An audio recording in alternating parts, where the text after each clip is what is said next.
ನಮಸ್ಕಾರ. ವಶಿಷ್ಠ ಉದಂತ ಸುದ್ದಿವಾಹಿನಿಗೆ ಸ್ವಾಗತ. ಇಂದಿನ ಪಂಚಾಂಗ: ಚೈತ್ರ ಮಾಸ, ಕೃಷ್ಣ ಪಕ್ಷ, ಷಷ್ಠಿ ತಿಥಿ, ಜ್ಯೇಷ್ಠ ನಕ್ಷತ್ರ, ಮಂಗಳವಾರ. ಈ ದಿನ ಎಲ್ಲರಿಗೂ ಶುಭವಾಗಲಿ. ಇಂದಿನ ಮುಖ್ಯಾಂಶಗಳು: ನಿಮ್ಹಾನ್ಸ್ ಆಸ್ಪತ್ರೆ ನಿರ್ಮಾಣಕ್ಕೆ ಭೂಮಿ ಬಿಡಲ್ಲ ಎಂದು ಹಿಟಾಚಿ ತಡೆದು ಆಕ್ರೋಶ, ರೈತರಿಗೆ ಪೊಲೀಸರಿಂದ ಕಪಾಳಮೋಕ್ಷ ಆರೋಪ. ತಂಬಾಕು ಬೆಂಬಲ ಬೆಲೆಗಾಗಿ ರೈತರ ಬಿಗಿಪಟ್ಟು. ಅರಕಲಗೂಡು ತಂಬಾಕು ಮಂಡಳಿ ಮುಂದೆ ಬೆಳೆಗಾರರ ಅಹೋರಾತ್ರಿ ಪ್ರತಿಭಟನೆ. ಅಧಿಕಾರಿಗಳನ್ನು ತರಾಟೆಗೆ ತೆಗೆದುಕೊಂಡ ರೈತರು. ಸಿದ್ದರಾಮಯ್ಯ ಪಾಪ್ಯುಲಾರಿಟಿ ಜಾಸ್ತಿಯಾಗ್ತಿದೆ, ಅವರನ್ನು ಇಡೀ ದೇಶದಲ್ಲಿ ಕೇಳ್ತಿದ್ದಾರೆ. 2028ವರೆಗೂ ಸಿದ್ದರಾಮಯ್ಯ ಸಿಎಂ, ಮುಂದೆಯೂ ಸಿಎಂ ಆದರೆ ಆಶ್ಚರ್ಯ ಇಲ್ಲ, ಜಮೀರ್ ಹೇಳಿಕೆ.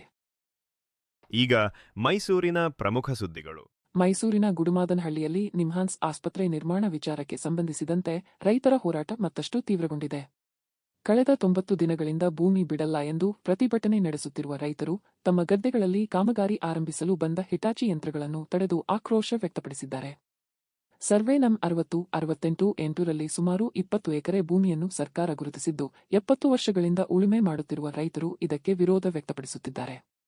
ನೀರಾವರಿ ವ್ಯವಸ್ಥೆ ಇರುವ ಫಲವತ್ತಾದ ಭೂಮಿಯಲ್ಲಿ ಆಸ್ಪತ್ರೆ ನಿರ್ಮಾಣ ಮಾಡಬಾರದು ಎಂದು ಆಗ್ರಹಿಸಿದ್ದಾರೆ. ಪ್ರತಿಭಟನೆ ವೇಳೆ ಪರಿಸ್ಥಿತಿ ಉದ್ವಿಗ್ನಗೊಂಡು ಪೊಲೀಸರೊಂದಿಗೆ ಮಾತಿನ ಚಕಮಕಿ ನಡೆದಿದೆ. ಕೆಲ ರೈತರಿಗೆ ಕಪಾಳಮೋಕ್ಷ ಮಾಡಿದ ಆರೋಪ ಕೇಳಿಬಂದಿದ್ದು, ಹಸಿರು ಟವಲ್ ಕಿತ್ತು ಬಿಸಾಕಿದ ಘಟನೆ ರೈತರ ಆಕ್ರೋಶ ಹೆಚ್ಚಿಸಿದೆ. ಸರ್ಕಾರದ ವಿರುದ್ಧ ತೀವ್ರ ಅಸಮಾಧಾನ ವ್ಯಕ್ತಪಡಿಸಿರುವ ರೈತರು ಹೋರಾಟ ಮುಂದುವರಿಸುವ ಎಚ್ಚರಿಕೆ ನೀಡಿದ್ದಾರೆ. ಸ್ಥಳದಲ್ಲಿ ಹೆಚ್ಚುವರಿ ಪೊಲೀಸ್ ಭದ್ರತೆ ನಿಯೋಜಿಸಲಾಗಿದೆ.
ಈಗ 4 ಗಂಟೆಗೆ ಶುರುವಾಗಿದೆ, ತಡೆದಿದ್ದು ಇದುವರೆಗೆ. ಇವತ್ತು 4 ಗಂಟೆಗೆ ಪೊಲೀಸ್ ಬಂದೋಬಸ್ತ್ ಹೋಗಿದೆ ಬೆಳಗ್ಗೆನೆ.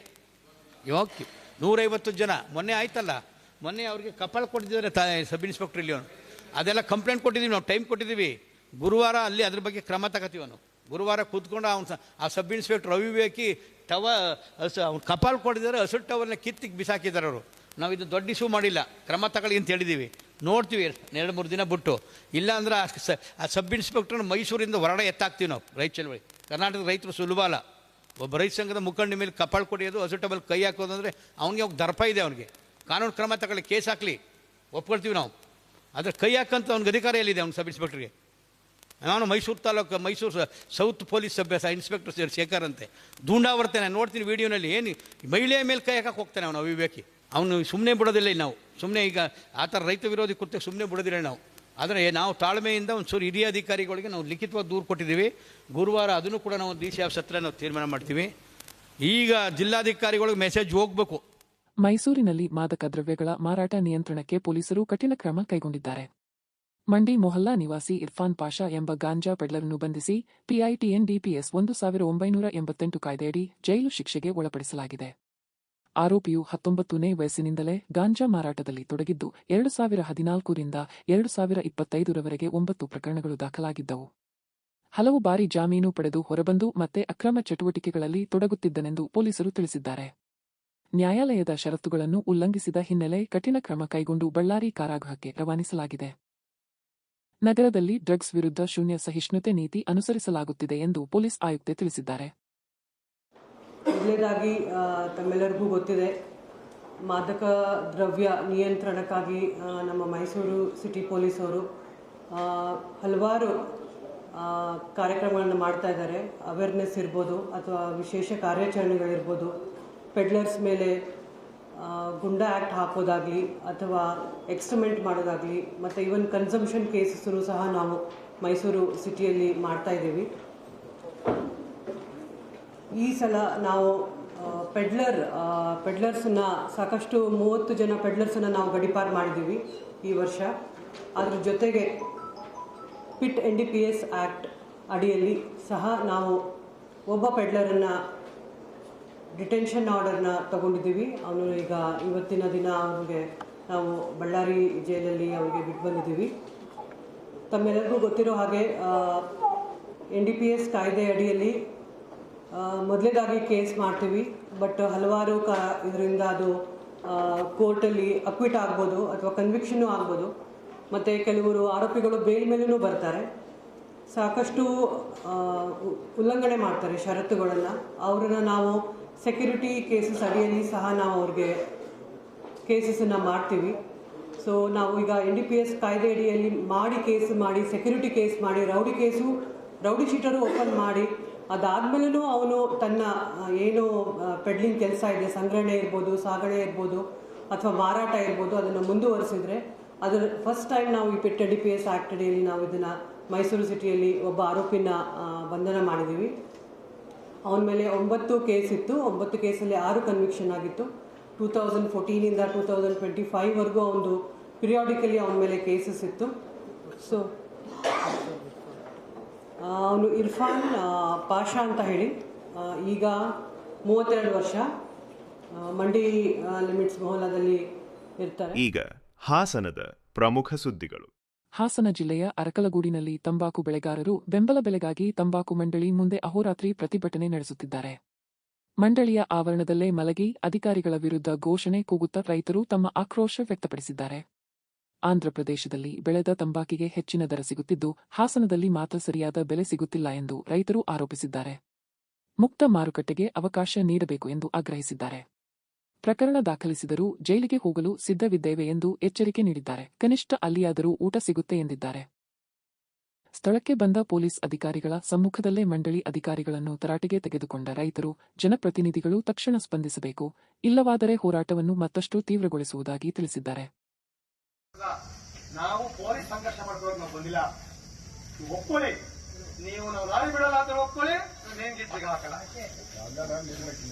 ನಿಲ್ಲಿ ಅವುವೆ ಇಲ್ಲ ಮಾಡೋಕ್ಕಾಗಲ್ಲ ಅಂತಿದ್ರೆ ನಾವು ಯಾರೇ ತಗೋತೀವಲ್ಲ ಆಕ್ಷನ್ ಅದೇನಾದ್ರು ಹಾಕೊಳ್ಳಿ. ನಾವು ಕೇಸ್ ಹಾಕ್ಸ್ಕೊಳಕ್ಕೆ ಇಲ್ಲ ಬೇರೆ ಸಾಕಾಗಿದೆ. ಇಲ್ಲಿ ಕೂತ್ಕೊಂಡು ನಾವು ತಾನೇ ಏನ್ ಮಾಡ್ತೀವಿ ನೋಡೋಣ, ಅಲ್ಲೂ ಒಂದ್ಸತಿ ಊಟ ಮಾಡಿ ಬರ್ತೀವಿ. ನಮಗೂ ಬೇಜಾರಾಗಿದೆ, ನಮಗೂ ಏನೋ ಮನಸ್ಸಿಗೆ ನೋವಾಗಿದೆ. ಈ ನಡವಳಿಕೆಗಳು, ಸರ್ಕಾರಗಳು, ಆಡಳಿತ ವರ್ಗ ಏನಪ್ಪ ಅರ್ಥ ಮಾಡ್ಕೊಳ್ಳಿ. ದಯಮಾಡಿ ಒಂದು ಟೀಮ್ ಮಾತಾಡಿ. ನೀವು ಮೇನ್ ಗೇಟನ್ನು ಬೇಗ ಹಾಕೋದಿಲ್ಲ, ಗಾಡಿಗೂ ಪಾಸ್ ಆಗಲ್ಲ ಅಂತಿದ್ರೆ ಮೇನ್ ಗೇಟಿಗೆ ಹಾಕಲ್ಲ.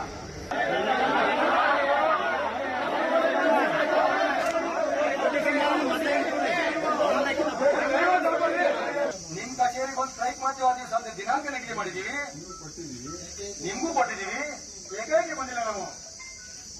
ನೀವು ಮಾಡ್ಕೋಬೇಕಾಗಿ ಪ್ರಿಕಾಷನ್ಸ್. ಬೇಲ್ ಇವತ್ತು ತಗೊಂಡ್ರೆ ನಾಳೆ ಪರ್ಚೇಸ್ ಮಾಡಿ ನಿಲ್ಬಹುದು ಅನ್ನೋ ಮಾತನ್ನು ಹೇಳ್ಬೇಕಾಗಿತ್ತು. ನೀವು ನಮ್ಮನ್ನ ಹೆದರ್ತಾ ಇದ್ದೀರೇನು? ಯಾವೇ ಕಾರಣಕ್ಕೂ ಏನ್ ಬೇಕಾದ್ರೂ ಹೆದರಲ್ಲ. ನಾವು ಇವತ್ತು ನಾವು ಕೊನೆಯದಾಗಿ ನಮ್ಗೆ ಅನ್ಯಾಯ ಬೇಕಾದ್ರೆ ನಮ್ಗೆ ಏನಾದ್ರೂ ಪರವಾಗಿಲ್ಲ ತೀರ್ಮಾನ ಪಟ್ಟು ಬಂದಿದ್ದೀವಿ. ಯಾವುದೇ ಕಾರಣಕ್ಕೂ ನಿಮ್ ಮೇನ್ ಗೇಟ್ ಓಪನ್ ಮಾಡಿ ಬಿಡಲ್ಲ. ಇವತ್ತು 3 ದಿವಸಗಳು ನ್ಯಾಯ ದೊರೆಯುವ ಇಲ್ಲೂ ಆಗ್ತೀವಿ. ಈ ಷೇರುಗಳು ಎಲ್ಲಿರ್ತಾರೆ ಅಂತ ಹೇಳಿ ಇನ್ನು 3 ದಿವಸ ಟೈಮ್ ಅಷ್ಟೇ. ಸಕಾರಾತ್ಮಕವಾಗಿ ಜಿಲ್ಲಾಡಳಿತ ಸಕಾರಾತ್ಮಕವಾಗಿ ನಮ್ಮ MLA MPಗಳು ಸ್ಪಂದಿಸ್ತಾ ಇದ್ರೆ ಮತ್ತೆ ಕಾನೂನು ಕೈ ತಗೋತೀವಿ ಅಂತ ನೋಡಿ. ಏನಾದ್ರೂ ಆಗ್ಲಿ, ಹೊಗೆ ಸ್ವಲ್ಪ ನಿಲ್ಬೇಕು ಅಂತೇಳಿ ಪರಿಹಾರ ಪಡೆದೇ ಹೋಗ್ತೀವಿ ನಾವು. ಯಾರು ಎಷ್ಟು ಮಟ್ಟಿಗೆ ರವಿ ಕಿಚ್ಚು ಹಚ್ಕೊಂಡವ್ರು ಬಿಟ್ಟವ್ರು ಗೊತ್ತಿಲ್ಲ. ಈ ಕಿಚ್ಚು ಅರ್ಥಗುಡಿಂದ ಹೋಗ್ಲಿ, ಇಡೀ ರಾಜ್ಯದ ಸುದ್ದಿ ಆಗ್ಲಿ. 12 ಪ್ಲಾಟ್ಫಾರ್ಮ್ ಕಿಚ್ಚು ಇವತ್ತು ನಾವು. ದಯಮಾಡಿ ಅರ್ಥ ಮಾಡ್ಕೊಳ್ಳಿ. ಕಾನೂನ ಕೈ ತಗೊಳ್ಳೋ ಅವಕಾಶ ಮಾಡಿ, ಶಾಂತಿಯುತವಾಗಿ ಗೌರವಿಸಿ. ನೀವು ನನಗೆ ನೋಟ್ ಸಾಕಾಗೋಗಿ ರಾಮನಾಥಪುರದಲ್ಲಿ ಅಷ್ಟು ನೋಡಲ್ಲ. ನಾನು 15 ವರ್ಷ ಕೆಲಸ ಮಾಡಿದ ರೈತ ಸಂಘದಲ್ಲಿ. ಕಾರ್ಯಾಂಗ ವ್ಯವಸ್ಥೆ ಒಳಗಡೆ ನಿಮ್ ಕೆಲಸ ಏನು, ಶಾಸಕಾಂಗ ವ್ಯವಸ್ಥೆ ಒಳಗಡೆ MLA MPಗಳ ಕೆಲಸ ಏನು, ಪ್ರಜೆಯಾಗಿ ನನ್ನ ಕೆಲಸ ಏನು ಅಂದ್ರೆ ನಾನು ತಿಳ್ಕೊಂಡೇ ಹೋರಾಟಕ್ಕೆ ಬಂದಿರೋದು. ನಾನುವೇ ನೀವೇನ್ ನಮ್ಮನ್ನೇ ತಲೆ ತಪ್ಸಕ್ಕಾಗಲ್ಲ. ಅರ್ಥ ಮಾಡ್ಕೊಳ್ಳಿ. ಆದಷ್ಟು ಬೇಗ ಒಂದು ನಿರ್ಣಯಕ್ಕೆ ಬನ್ನಿ. ಮೇನ್ ಗೇಟ ಇಲ್ಲ ಆಕ್ಷನ್ ಗೇಟ ತೀರ್ಮಾನಕ್ಕೆ ಬನ್ನಿ. ನಿಮ್ಗೇನು ಅವಮಾನ ಮಾಡಕ್ ಬಂದಿಲ್ಲ. ಇದೇನ್ ಮಾಲೀಕತ್ವ ನಿಮ್ದು ಏನಲ್ಲ. ಇದು ಹಿಂಗೂ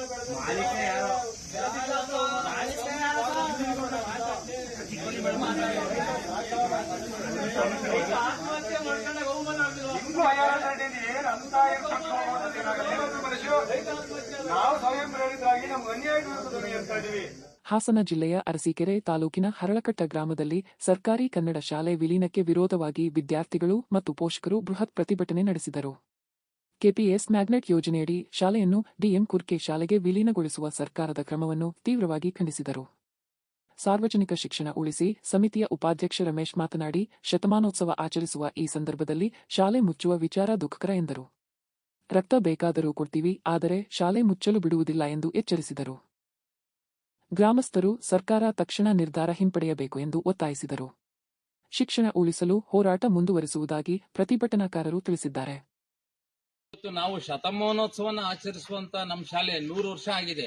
ಈ ಶಾಲೆಯನ್ನ ಇವತ್ತು ನಾವು ಮುಚ್ಚಿಸ್ತೀವಿ ಅಂತಂದ್ರೆ ಇದಕ್ಕಿಂತ ದುಃಖದ ಸಂಗತಿ ಬೇರೆ ಮತ್ತೊಂದಿಲ್ಲ.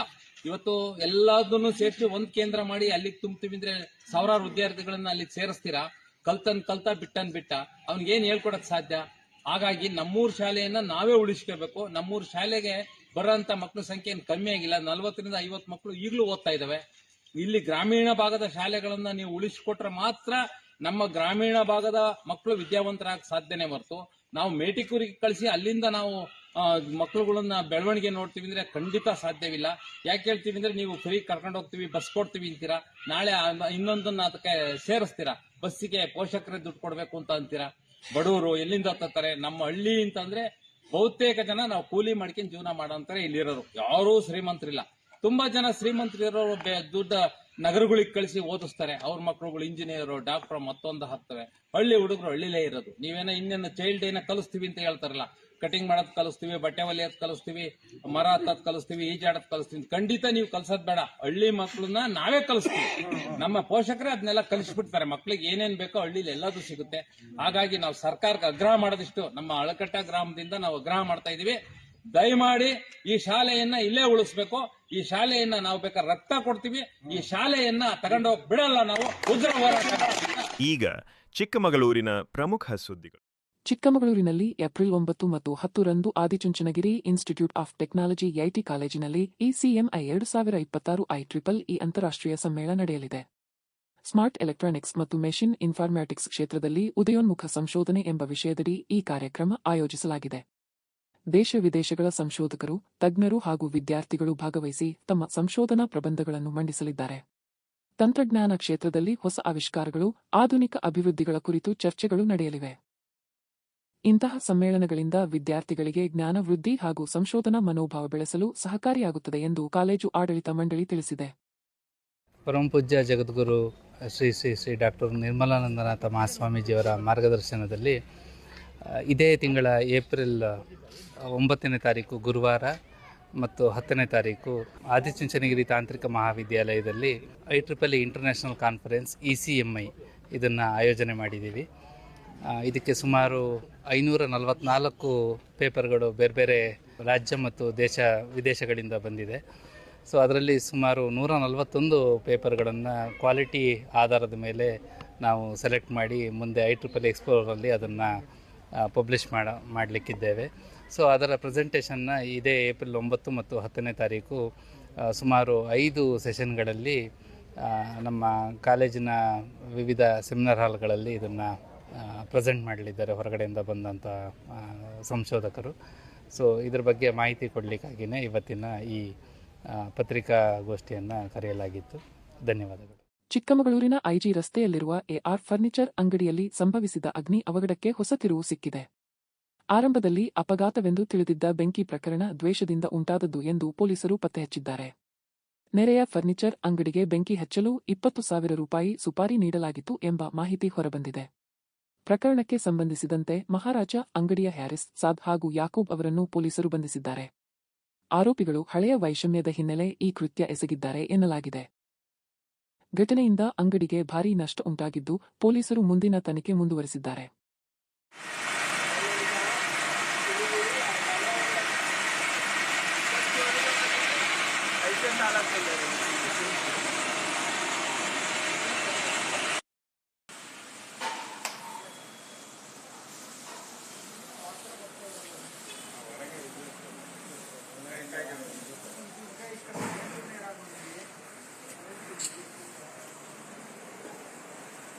ಈಗ ರಾಜ್ಯ ಮತ್ತು ರಾಷ್ಟ್ರೀಯ ಸುದ್ದಿಗಳು.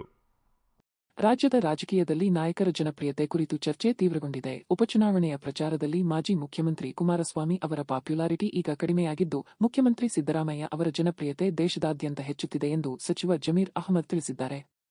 ಪಕ್ಕದ ಕೇರಳದಲ್ಲಿಯೂ ಸಿದ್ದರಾಮಯ್ಯ ಫುಲ್ ಪಾಪ್ಯುಲರ್ ಎಂದರು.